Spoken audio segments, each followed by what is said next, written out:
والأرض وبحق الرسل وأنت المرسل وبحق الحسين أنت قديم الأرسال وبحق الأئمة التسعة الطاهرين من ذرية الحسين عليه السلام اللهم صل على محمد وعلى آل محمد وعلى آل مجون بھی تلاوت کیے ہیں.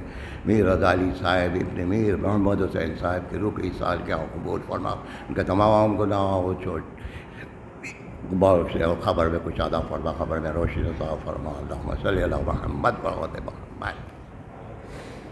کہاں سے رو رو کے اے کربلا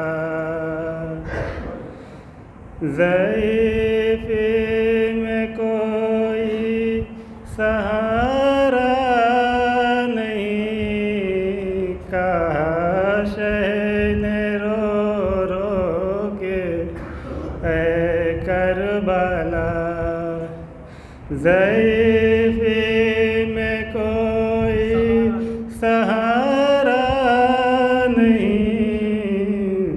غریب الوطن ہوں, وطن دور ہے. اس عالم میں کوئی ہمارا نہیں. کہا شہر نے رو رو کے اے کربلا تیری خاک پر ہم رولائے گئے. میرے سارے انصار مارے گئے.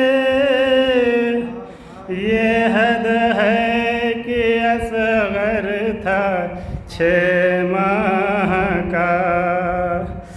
یہ حد ہے کہ اصغر تھا 6 ماہ کا.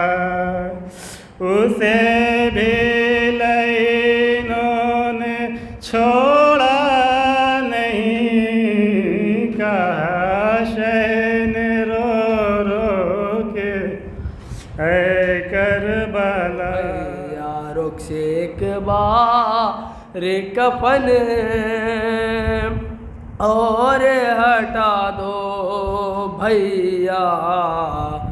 میرے بابا کا مجھے چہرہ دکھا دو بھیا. غم میں بابا کے تڑپتا ہے, ذرا دیکھو تو. غم میں بابا کے تڑپتا ہے, ذرا دیکھو تو. دور بیٹھا ہے بلا لاؤ میرے غازی کو پاس. کچھ دیر تو با کے بٹھا دو بھیا. میرے بابا کا مجھے چہرہ دکھا دو بھیا. رخ سے ایک بار کفن. زندگی کا بھروسہ نہیں ہے, آؤ رو لے شہ کربلا کو. زندگی کا بھروسہ نہیں ہے, جو بھی گرتا ہے اس غم میں آنسو. جو بھی گرتا ہے اس غم میں آنسو. کوئی بیکار جاتا نہیں ہے, آؤ رو لے شہ کربلا کو. زندگی کا بھروسہ نہیں ہے. صلوات پر محمد وآل محمد. ذکر شبیر جو ہونٹوں پہ سجایا میں نے، ذکر شبیر جو ہونٹوں پہ سجایا میں نے، یوں لگا جیسے یہ قرآن سنایا میں نے. یا حسین کی صدا جسم کی ہر شے بولی، یا حسین کی صدا جسم کی ہر شے بولی، یوں ہی ماتم کے لیے ہاتھ اٹھایا میں نے. میں آ گئی ہوں نانا بچا کے، بھیا تمہاری زینب اب وہ نہیں رہی ہے، پہچان لوگے مجھ کو، حالات بدل گئی ہے، چلتی ہے یہ ضعیفہ، چلتی ہے یہ ضعیفہ، بھیا کمر جھکا کے، بھیا میں آ گئی ہوں نانا بچا کے. یہ باد قتل امام امم کا حال ہوا، یہ باد قتل امام امم کا حال ہوا، یہ باد قتل امام امم کا حال ہوا، کہ سر سینہ پہ چڑھا جس میں پائے مال ہوا، یہ باد قتل امام امم کا حال ہوا، کھلا سر ان کا بدن ان کا پائمال ہوا، یہ ایک رات کی دولہا دلہن کا حال ہوا، یہ باد قتل امام امم کا حال ہوا. میں کربلا میں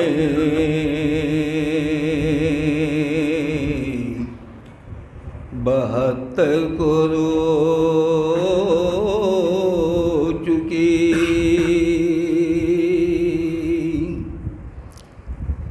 بابا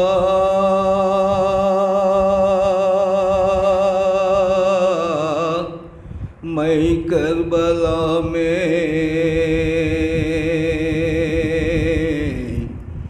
بہتر کو رو چکی، قاسم کو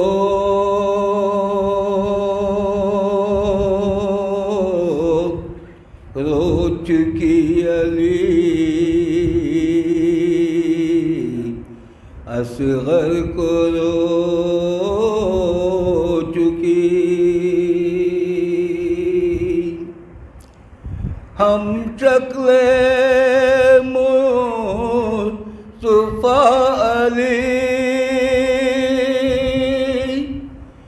اکبر کو رو چکی ایک دو پہر میں سارے بھرے گھر کو رو چکی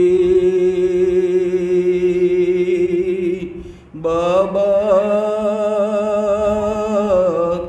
میں کربلا میں 72 کو رو چکی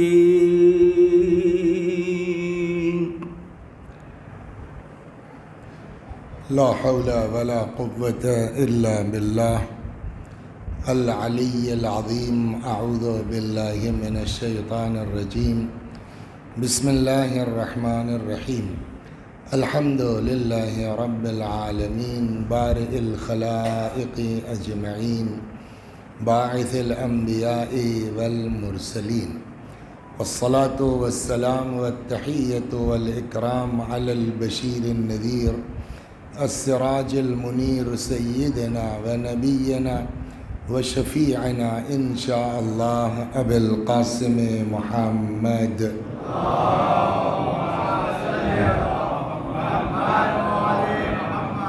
اللهم صل عليه وعلى أهل بيته مظاهر جلالك وجمالك واللعن على أعدائهم الشاكين فيهم المنحرفين عنهم أجمعين. أما بعد فقد قال الله تبارك وتعالى وقوله الحق. أعوذ بالله من الشيطان الرجيم. بسم الله الرحمن الرحيم. إنا أعطيناك الكوثر فصل لربك وانحر إن شانئك هو الأبتر. صلوات بر محمد.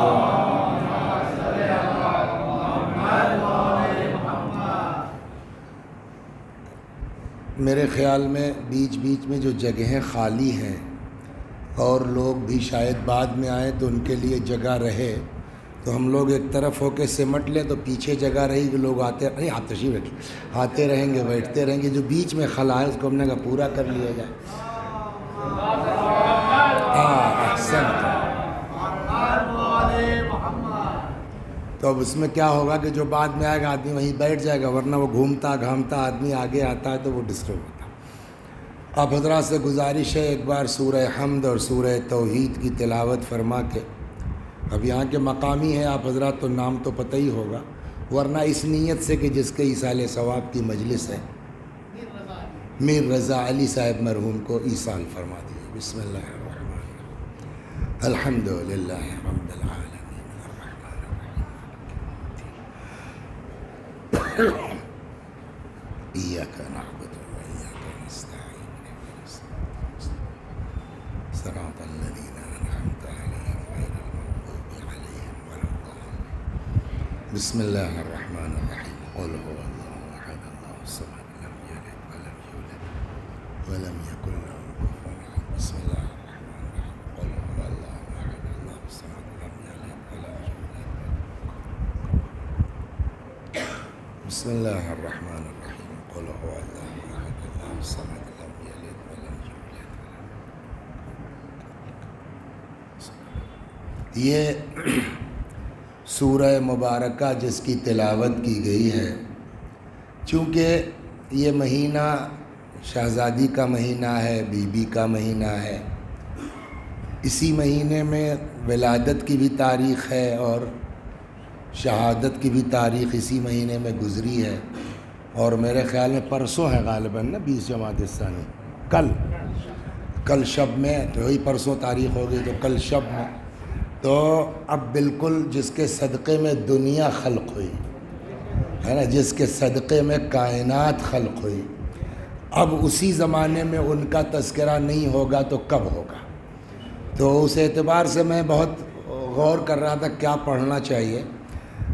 ایک تو ولادت ہی پڑھ دیتے کہ کیسے ہوئی کیا ہوا لیکن پھر مجھ کو یہ بتایا گیا کہ کل ماشاءاللہ جشن ہے تو مین کل پڑھنے والے پڑھیں گے تو ادھر اسی لیے میں نہیں گیا کہ ڈسٹرب نہ ہو کل کا جشن.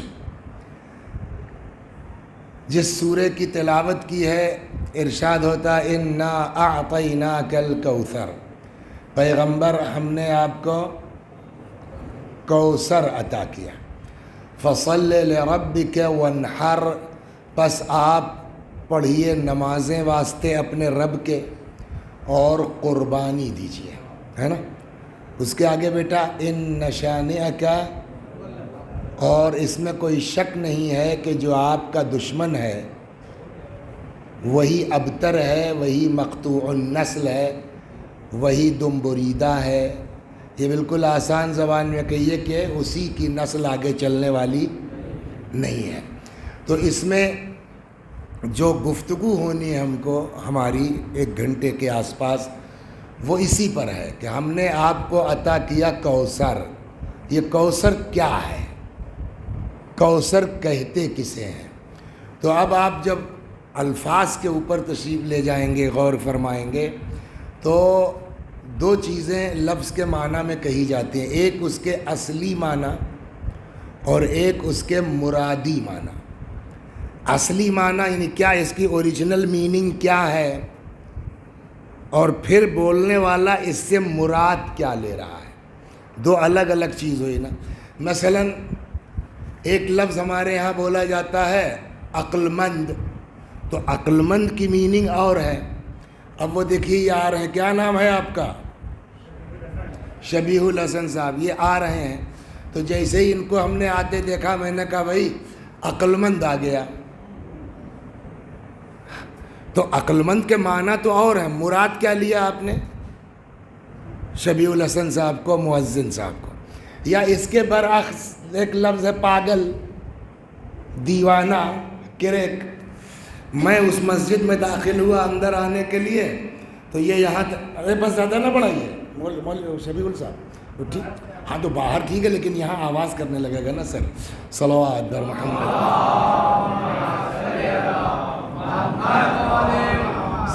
سوال یہ ہے کہ ہم باہر والوں کا خیال رکھیں، وہ کیوں نہیں اندر آ جاتے؟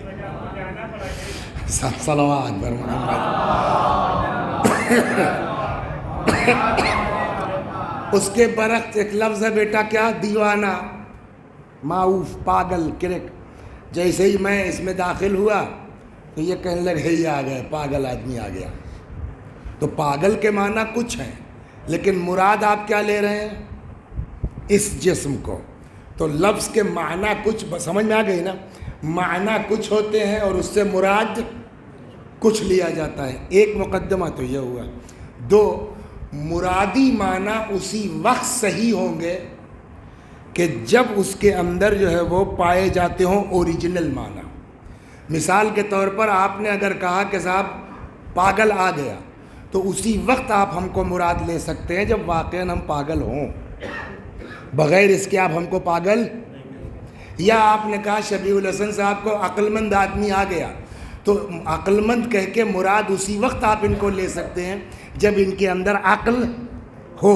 تو دوسرا نقطہ کیا ہوا کہ آپ لفظ کے معنی چاہے جو ہوں، لیکن جو معنی مراد لے رہے ہیں وہ اوریجنل معنی اس کے اندر کہیں نہ کہیں پائے جائیں گے، بغیر اس کے مراد صحیح نہیں ہوگے. یہ 2 چیزیں ہو گئی. اب آئیے ہم کو گفتگو کرنا ہے کہ اللہ نے کہا ہم نے آپ کو عطا کیا کوثر. کوثر کے معنی کیا ہے پہلے مرحلے میں، پھر اس کوثر سے مراد کیا ہے؟ صلوات بر محمد. یہ 2 چیزیں پہلے طے ہوں، پھر آگے کی. تو اب کوثر کے معنی ہے کثرت کے.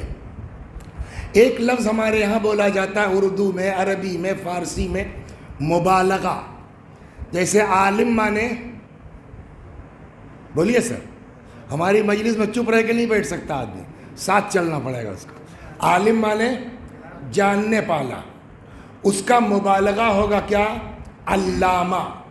علامہ مینس بہت زیادہ جاننے والا. تو مبالغہ سمجھ گئے نا. اب آئیے کوثر کے معنی کیا ہے؟ کثرت کے. لیکن یہ کوثر جو ہے مبالغہ ہے کثرت کا، یعنی بہت کثرت. یہ ہو گئے کوثر کے اوریجنل معنی. ہم نے آپ کو کثرت عطا کی. یہ کیا ہے کثرت؟ صلوات بر محمد. آگئی بات. اب یہ کثرت کیا ہر کثرت اچھی ہوتی ہے؟ پہلا سوال تو یہ ہے، پہلے یہ ڈیسائیڈ ہو. یہاں مسجد مجلس ہو رہی، ماشاء اللہ بھائی واہ 800 آدمی ہیں، بڑی کثرت ہے. یہ کثرت اچھی ہے کہ بری ہے؟ اچھی ہے. ایک جگہ صاحب اس کے 3 گنا آدمی ہیں، بھیڑ لگی ہوئی ہے، واہ بڑا مجمع ہے. بھائی کیا ہے یہاں؟ کہ شراب بٹ رہی ہے فری میں. تو کثرت وہاں بھی ہے، وہ کثرت اچھی ہے کہ بری ہے نا؟ تو کثرت 2 طرح کی ہوئی، ایک ہے اچھی کثرت اور ایک ہے بری کثرت. ہر کثرت کے لیے کوثر یوز نہیں ہوگا. آپ توجہ فرما رہے ہیں؟ کوثر کا استعمال اسی کثرت کے لیے ہوگا جو کثرت اچھی ہو.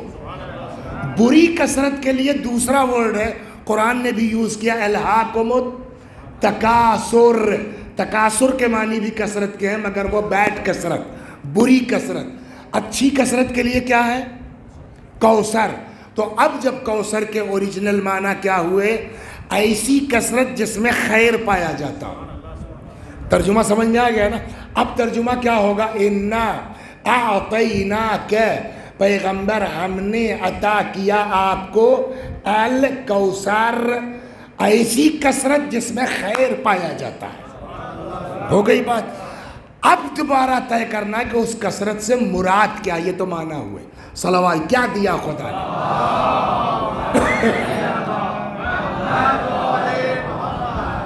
مجھے اس بات کا احساس ہے کہ یہاں کی زبان میں اور ہمارے علاقے کی زبان میں تھوڑا سا ڈفرینس ہے، تو اس کو میں مزید آسان کرنے کی کوشش کر رہا ہوں کہ بہت آپ کو دقت نہ ہو.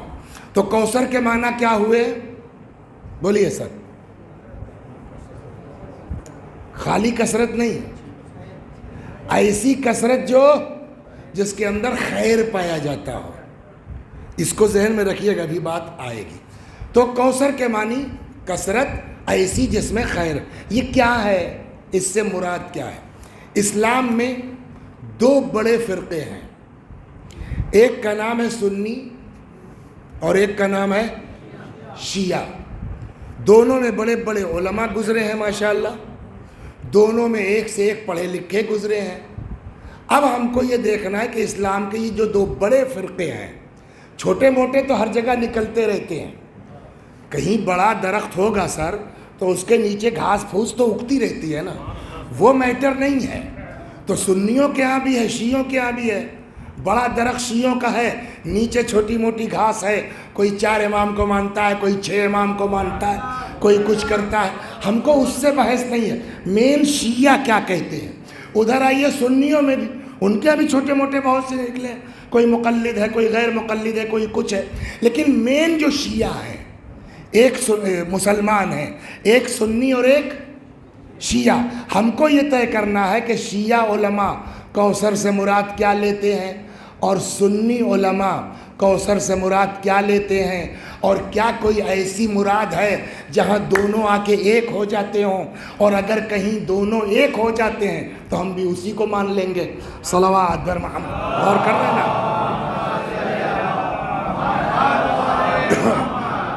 اس لیے کہ ظاہر سے جس چیز کو دونوں فرقے مانتے ہوں اس کو ماننا زیادہ سمجھ میں آتا ہے کہ وہ حق سے قریب ہوگا. اب آئیے شیعوں کا مسئلہ. شیعہ علماء کیا کہتے ہیں کوثر سے مراد؟ تو میری نالج میں نہیں ہے کہ شیعوں میں اس مسئلے میں کوئی جھگڑا ہو، کوئی اختلاف ہو. تقریباً سارے علماء اس بات پر متفق ہیں کہ کوثر سے مراد اولاد. انا اعطیناک الکوثر، ہم نے آپ کو کثرت عطا کی. یعنی کیا مطلب؟ ہم نے آپ کو اولاد کثرت سے دی. آپ کی دلیل کیا ہے شیعوں کی؟ تو الگ الگ بہت سی دلیل ہیں. جو 2 دونا 4 عقل میں بیٹھ جائے. ایک بزرگوار نے کہا کہیں جانے کی ضرورت نہیں ہے. القرآن یفسر بعضہ بعضا، قرآن کی آیتیں ایک دوسرے کو سمجھاتی ہیں، تفسیر کرتی ہیں.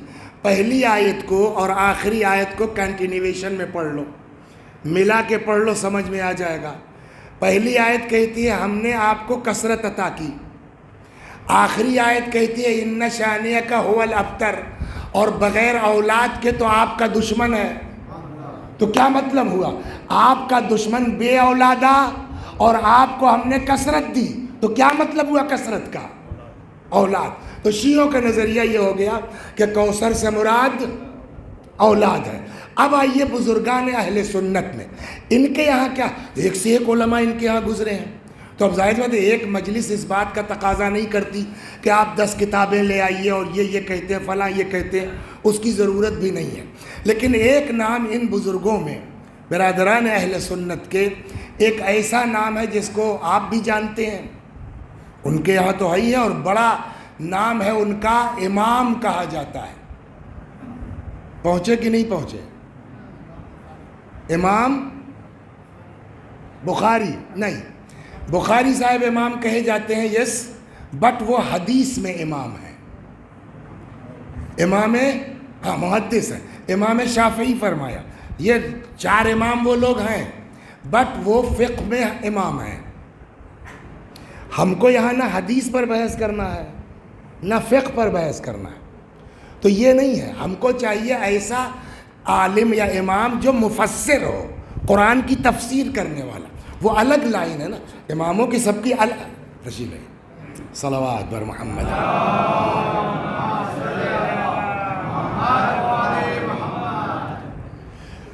تو اس میں بڑا نام ہے امام بخاری بے شک، مگر وہ حدیث میں ہے.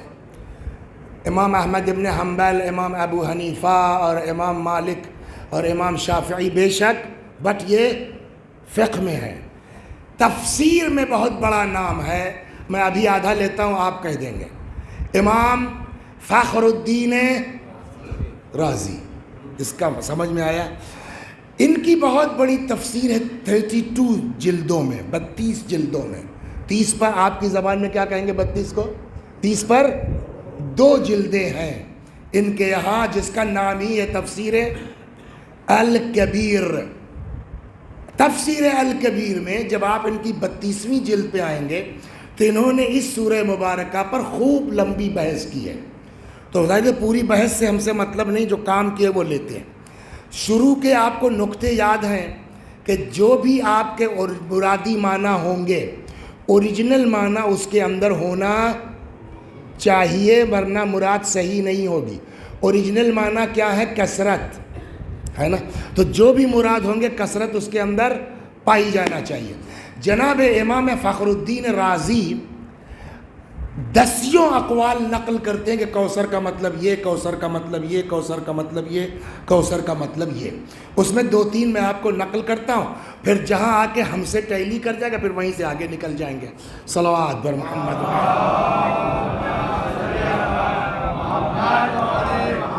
جناب فخر الدین رازی کہتے ہیں کہ کوثر کے معنی نمبر 1 حوض. کیا مطلب ہو؟ کوثر کے معنی کیا، مراد کیا ہوئے؟ حوض. اب اگر حوض مراد ہے تو ترجمہ کیا ہوگا؟ انا اعطیناک الکوثر، ہم نے آپ کو حوض کوثر عطا کیا. ٹھیک ہے، مان لیں گے، بٹ آپ کے پاس کوئی دلیل ہے؟ کیسے کہا آپ نے کہ کوثر سے مراد حوض ہے؟ اس کا جواب دیا کہ حدیث ہے، پیغمبر فرماتے ہیں صلی اللہ علیہ وآلہ وسلم کہ جب مجھ کو معراج پر لے جایا گیا تو جنت کی بھی سیر کروائی گئی، جہنم کو بھی دیکھا. ویسے ہی فرماتے ہیں کہ جبرائیل مجھ کو ٹہلاتے ٹہلاتے لے گئے حوض کے پاس. ایک وہ حوض، اس کا پانی دودھ سے زیادہ سفید، برف سے زیادہ ٹھنڈا، مشک و عنبر سے زیادہ خوشبودار، شہد سے زیادہ شیریں. اب یہ نقل کرتے ہیں کہ پیغمبر نے فرمایا کہ میں نے ہاتھ ڈالا اس حوض میں، اے جبریل یہ کیا ہے؟ تو جبریل نے کہا کہ یا رسول اللہ یہی تو کوثر ہے جو اللہ نے آپ کو عطا کیا. تو کہتے ہیں اس کی دلیل یہ ہے کہ چونکہ پیغمبر کی یہ حدیث ہے اس لیے کوثر سے مراد حوض.